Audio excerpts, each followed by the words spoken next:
YouTube? Today we're gonna be going over our KTuner screen here. I'm gonna walk through the things that I track and what things to monitor and what each of these parameters mean. So, as soon as you touch the screen, what you're gonna get here is a bunch of options. And what we're going to do is hit this K icon up here, and you're gonna have a set of gauges you can choose from. These are all the ones that come pre-included, and we're going to be working with this top left one here, since that one, in my opinion, displays a pretty good amount of information while keeping your RPM counter. So here's my gauge setup right now, and do note that this gauge setup you can customize to however you want, and you can create multiple layouts. So for example, this one's my second layout. If you swipe back like this, you'll see a 1 pop up and the parameters that I'm tracking change. If you swipe over to the left, it goes to the second page, and this is another set of parameters. So to change the parameters, you hit the screen again and you hit layout, and I have it set to red. You can set it to whatever color you want. And then you have the gauge position. I have it set over to the left here, and then you have 11 things you can fill in. The way these are ordered, it's going to go 1 through 11.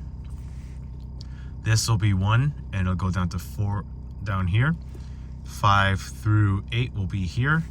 9, 10, and 11 will be at the bottom. So let's go ahead and start by talking about what each of these mean. RPM, pretty straightforward. It's your revolutions per minute, what your tachometer is going to be. MAP is going to be your manifold absolute pressure. That's going to be the sensor that's on your intake manifold, and it's going to be reading the boost essentially after the throttle body. TPS.C, that's your throttle position command. That's going to be what the number is reading at the throttle body. And TPS here, that's going to be the throttle position sensor of the pedal on your foot. These two are not always going to be one-to-one, because this car, you have different modes like Eco, Normal, and Sport that remap the throttle. So depending on which one you want to see, this one is for your pedal, and TPS.C is going to be for your throttle body. Next we have ECT, that's going to be your engine coolant temperature. Intake air temperature at the filter.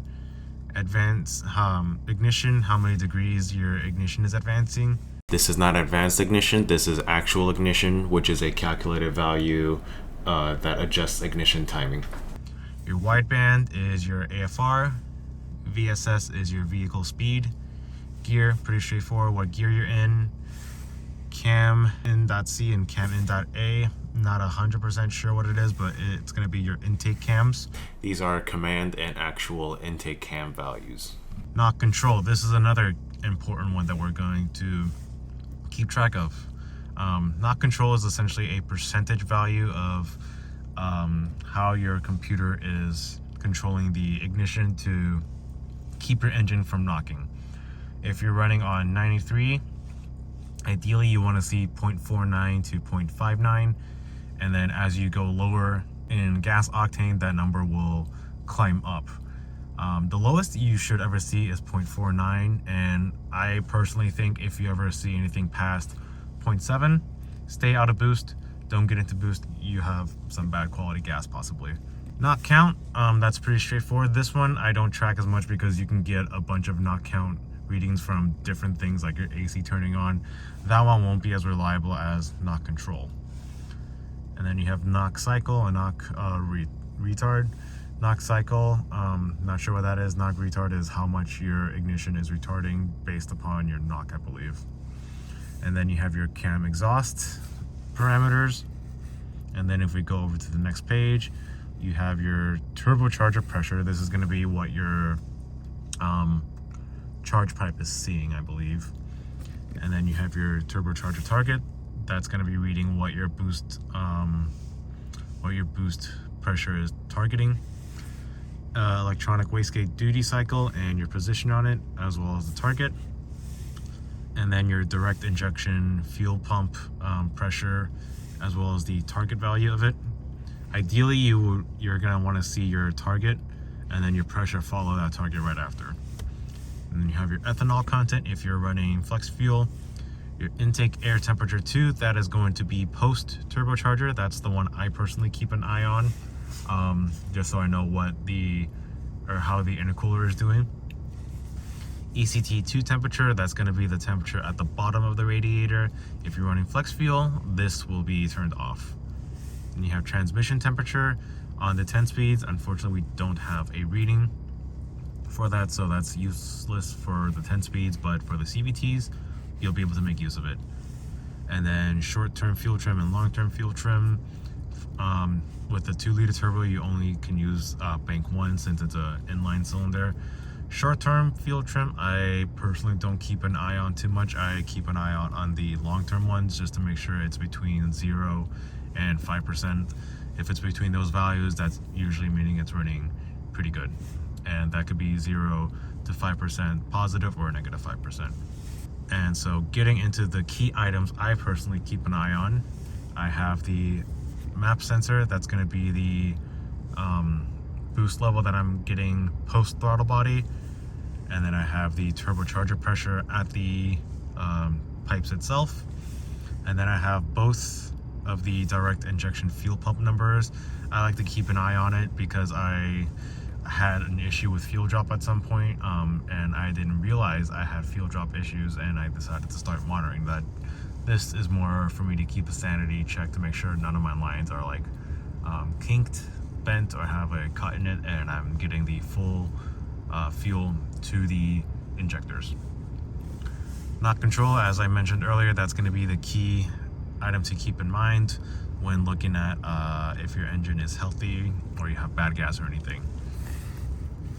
Intake air temperature 2, as mentioned, this is going to be the temperature post intercooler. I have throttle position command. I just like to see what the throttle body is commanding versus what my foot is telling it to do. Engine coolant temperature, it is on the gauges, but I like to see the actual degrees itself. And the long-term fuel trim, this is just to make sure everything's running healthy, on highway cruising speeds. Short-term fuel trim can always vary, but as long as the long-term comes close to 0 with plus or minus 5, you're probably good. AFRs, making sure I'm not running too lean with any engine. I tend to prefer rich over lean because with lean running engines, you're gonna be running hotter and cause more issues.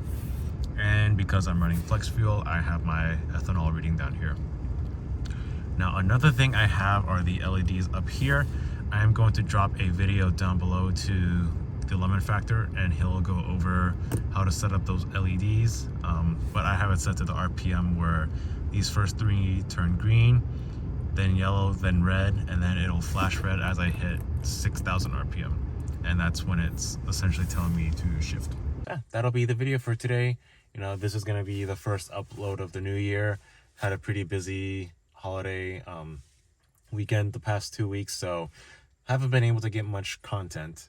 And I also just came back from the track recently as well, so I'll have a video up on that soon. So be sure to like and subscribe so you can see what comes out of it. But yeah, if you found this video helpful, it's pretty straightforward. Hit that like and subscribe. Follow my Instagram at QMedia. If you have any questions, hit me up there. I'm more likely to see any message that comes in to my Instagram than I am at the comments. I know replying to comments hasn't been a thing that I've been doing too much, but I don't get the notifications for the comments on the videos as frequently. I don't know what YouTube is up about that, but yeah, hit me up on Instagram if you have any questions.